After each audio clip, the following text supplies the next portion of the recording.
Sadat Ru'asaul Aqsam Ma'had Bina Insan Madani di Muassasati Himmatil Muslimin, Ru'asaul Madaris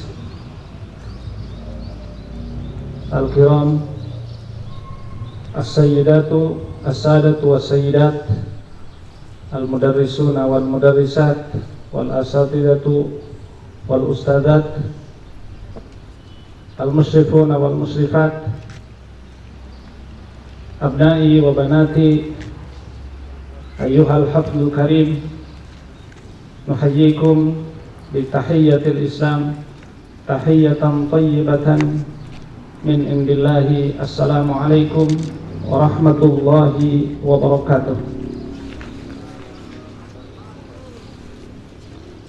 Alhamdulillahilladzi farada alaina al-jihad faqala udhina lilladzina yuqataluna li'annahum zulimu wa inna Allaha ala nasrihim laqadir alladzina ukhriju min diyarihim. Al-ayat. Wassalatu wassalamu ala sayyidis sadat Sayyidina Muhammadin Imamul Muallimin wal Mujahidin, Muhammadin wa ala alihi wa sahbihi wa man tabi'ahu bi ihsanin ila yaumiddin. Amma ba'd. Fa innahu yasurruna an nahtafila fi hadha al-yawm al-mubarak bi yawmin tarikhiyin muhimmin masiriyin li tarikh baladina al-habib al-mahbub Indonesia al-mustaqillah. هذا اليوم وهو عيد يوم السنتري في كل شهر أكتوبر 22 أكتوبر الذي نتذكر في مثل هذا اليوم مهمة عظيمة مهمة كبيرة وصعبة التي حملها شيوخنا وعلماؤنا الأجلاء الذي في مقدمتهم حضرة الشيخ كياي حاجي هاشم أشعري المؤسس والرئيس الأول العام لجمعية نهضة العلماء. ميثاق الجهاد الذي أعلنه في 22 أكتوبر سنة 1445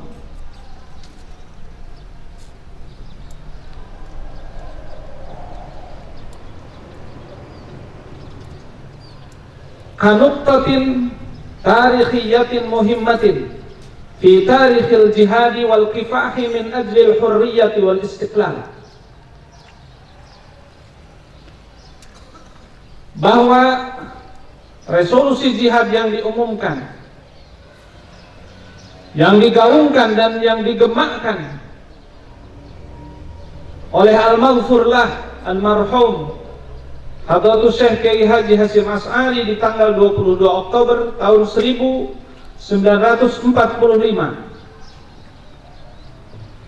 sebagai satu titik tolak,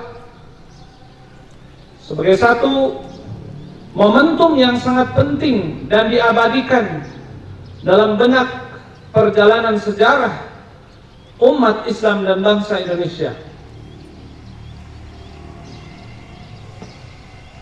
Para ulama dan para santri di saat itu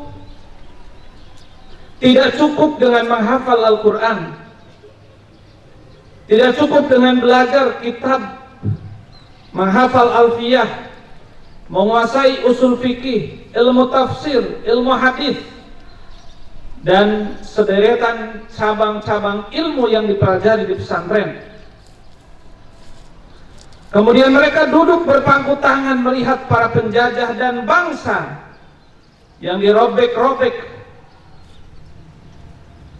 diusir, dirampas kebebasan dan kemerdekaannya oleh para penjajah yang durjana.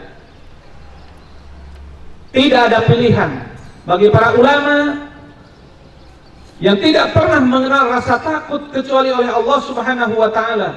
Alladzina yuballighuna risalatillahi wa la yakhshawna ahadan illallah.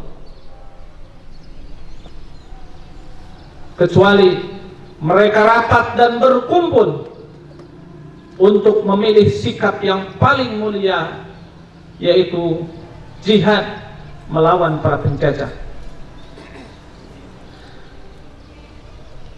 Abnai wa banati at-tullab wa at-talibat, zumalai wa zamilati al-asatidatu wal ustadat, wa hadha laysa bi amrin jadidin fi adabiyatil ulama'i wat tullab. Dan ini bukan hal yang baru dalam budaya para pelajar Islam dan para ulama. Kalau kita flashback sejarah Islam yang sangat jauh, bahwa diantara atau sebab dikumpulkannya Al-Quran pertama kali oleh Sayyiduna Abu Bakar Siddiq radhiyallahu anhu adalah gugurnya ratusan para penghafal Quran dalam perang Yamamah, perang melawan orang-orang yang mengaku nabi dan murtad dari ajaran Islam. Ini artinya para penghafal Quran sejak dulu di zaman para sahabat bukan orang-orang yang fasik, tidak kenal dengan kehidupan, orang-orang yang asik sujud di mimbar-mimbar masjid, menangis di tengah-tengah malam, menikmati lantunan-lantunan ayat suci Al-Quran, lalu mereka menutup mata dari kehidupan nyata. Tapi para penghafal Quran adalah pasukan-pasukan terdepan di perang Yamamah untuk menghabisi orang-orang yang memaksa dan mengajak orang-orang untuk meninggalkan Islam, bahkan mengaku menjadi nabi palsu di pemerintahan Abu Bakar Siddiq. Maka Sayyiduna Umar bin Khattab menghadap kepada Amirul Mukminin Abu Bakar Siddiq radhiyallahu anhu, wahai Abu Bakar Siddiq, jika ini yang terjadi, satu kali perang saja ratusan penghafal Quran, maka saya takut tidak ada orang lagi yang menghafal Al-Quran karena habis menjadi para mujahid. Maka saya mengusulkan agar Al-Quran ditulis dan dikumpulkan dalam satu kumpulan mushaf, kata Abu Bakar. Ini tidak pernah dilakukan oleh Rasulullah SAW. Bagaimana kita melakukan sesuatu yang tidak dilakukan oleh Rasulullah SAW? Walakinnahu ya Abu Bakar, wallahi innahu khair, kata Umar. Demi Allah ini adalah kebaikan. Berkali-kali Umar bersumpah meyakinkan Abu Bakar bahwa mengumpulkan Al-Quran adalah kebaikan, dan Abu Bakar akhirnya yakin, dan diputuskanlah dengan memanggil seorang anak muda penghafal Quran, penulis wahyu, Sayyidina Zaid bin Thabit, untuk menjadi kepala tim penyusun dan pengumpul Al-Quran. Catatan penting bagi kita, para penghafal Quran, para santri adalah orang-orang yang aktif dalam kehidupan, peduli dengan realitas bangsa dan masyarakatnya. Mereka bukan saja rela mengorbankan harta, bahkan mereka rela mengorbankan nyawa, darah mereka demi kemuliaan dan kebebasan, demi kemanusiaan dan kehormatan.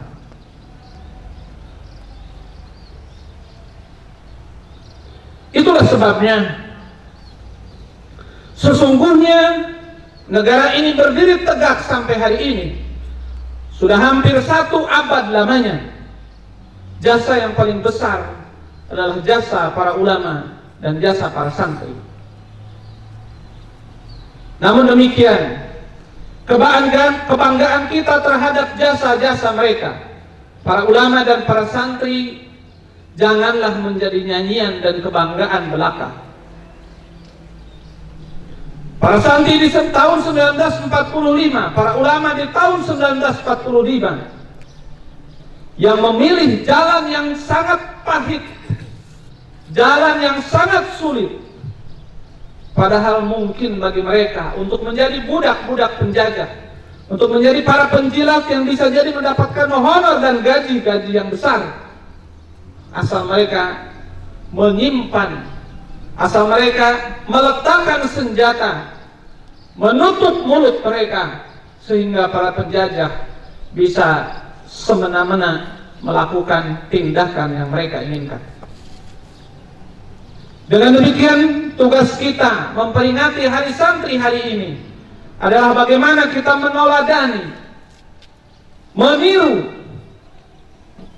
mengimitasi, setelah kita bangga dengan sikap mereka, bahwa sampai kapanpun, dimanapun, kita akan memilih jalan yang sama. Negara ini puluhan tahun yang akan datang, ratusan tahun yang akan datang, ditentukannya bukan oleh kampus-kampus ternama, bukan oleh fakultas-fakultas hebat, tetapi Indonesia ini akan tegak dengan merah putihnya, dengan Pancasilanya, karena Pancasila adalah ruh dari ajaran Islam. Tergantung kalian semua, para santri dan kita semua para asatidz yang hadir di tempat ini. Bangsa dan negara ini bisa bubar, negara ini bisa terkoyak, terpecah belah, jika para santrinya tidak mau peduli, hanya ingin mengambil jalan yang enak dan nyaman, hanya mencari jumlah-jumlah rupiah, rumah-rumah bertingkat, dan jabatan-jabatan yang tinggi. Bangsa ini akan hancur kalau para santri dan para gurunya yang dipikirkan adalah pikiran-pikiran yang sempit, kepentingan-kepentingan pribadi, makanan, pakaian, tempat tinggal, jumlah gaji, dan masa depan keluarga. Man 'asha shaghiran mata shaghiran. Siapa yang hidup kerdil hanya memikirkan sekujur tubuh ini, hanya memikirkan kenikmatan lidah, perut, maka dia akan hidup dan mati dalam keadaan kecil. Tidak akan ada yang mengenal dia.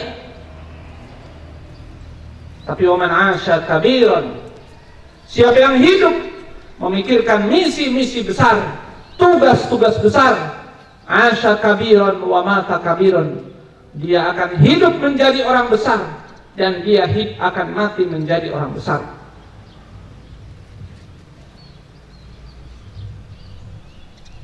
Kenapa gubernur, bupati, presiden, menteri, lurah, camat, dan seluruh jabatan-jabatan besar itu kemudian mendapat fasilitas yang besar?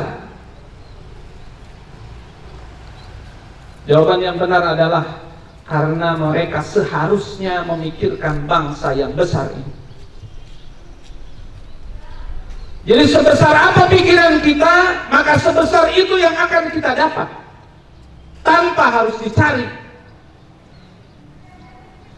Sekecil dan sekerdil itu pikiran kita, maka sekecil itulah dan sekerdil itu yang akan kita dapat. Maksudnya, justru kebutuhan pribadi kita, kebutuhan keluarga kita akan bisa selesai dengan sendirinya asal otak kita, pikiran kita dipenuhi dengan pikiran-pikiran besar. Kalau orang memikirkan satu provinsi, maka dia layak menjadi gubernur. Kalau orang memikirkan satu Indonesia dari Sabang sampai Merauke, maka dia layak menjadi presiden, dikasih istana, dikasih fasilitas mobilnya, dikasih fasilitas pelayannya. karena pikirannya tidak pernah memikirkan kepentingan pribadi seharusnya. Maka oleh sebab itu, marilah kita berintrospeksi diri. Marilah kita bercermin dan melihat hati kita sendiri. Apa sebetulnya yang menjadi obsesi kita setiap saat?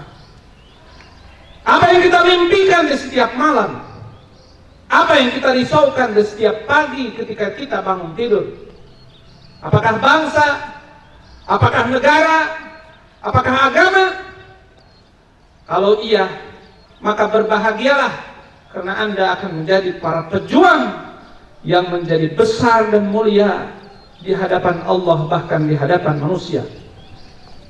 Tapi jikalau setiap pagi hanya kita memikirkan diri sendiri, keuntungan dan kerugian, kebahagiaan dan kesusahan yang bersifat pribadi dan sendiri, maka segeralah kembali, maka segeralah sadar bahwa kita telah masuk ke dalam ruang yang sangat sempit, dan kita akan tersiksa oleh diri kita sendiri di masa yang akan datang. Ayyuhal hafdul karim, as'adakumullah. Maka untuk itu, mari kita rubah pikiran-pikiran kita menjadi orang-orang yang besar, menjadi orang-orang yang gelisah dengan situasi yang tidak seharusnya. Mulai dari hal-hal yang kecil, melihat sampah, melihat kotor, melihat pintu tidak terkunci, melihat lampu yang tidak termatikan di masjid, melihat WC yang kotor, melihat sampah yang belum terbuang, hal yang menjadi realitas kehidupan kita, maka jadilah orang-orang yang aktif. Setelah itu maka kita akan bisa berpikir hal-hal yang lebih besar. Dan itulah hakikat dari para ulama dan para santri. Bersungguh-sungguh, berjuang, berjihad, memperjuangkan agama Allah Subhanahu wa ta'ala memerlukan waktu yang panjang, memerlukan lingkungan yang bersih, memerlukan niat yang suci, dan memerlukan pengorbanan yang tidak sedikit. Kita para asatid, kita para guru, berdoa kepada Allah Subhanahu wa ta'ala, mudah-mudahan Allah tidak mencabut ruh yang ada di dalam tubuh ini, kecuali santri-santri Bina Ihsan Madani ada yang menjadi presiden di republik ini. Karena kalau negara ini merdeka oleh para santri dan oleh darah para ulama, maka yang lebih berhak menjadi presiden, menjadi menteri, menjadi gubernur, menjadi bupati, menjadi jenderal, menjadi kepala kepolisian adalah para santri itu sendiri. Semoga Allah memberi kesempatan kepada mata ini, kepada telinga ini, untuk mendengar ada satu santri Bina Ihsan Madani yang menjadi presiden, menjadi wakil presiden, yang menjadi menteri, yang menjadi kapolri, yang menjadi gubernur, yang menjadi bupati, dan jabatan-jabatan strategis yang lainnya, sehingga kami mati dalam keadaan bahagia telah menunaikan tugas membina generasi penerus bangsa ini. Barakallahu fiikum. Wassalamualaikum warahmatullahi wabarakatuh.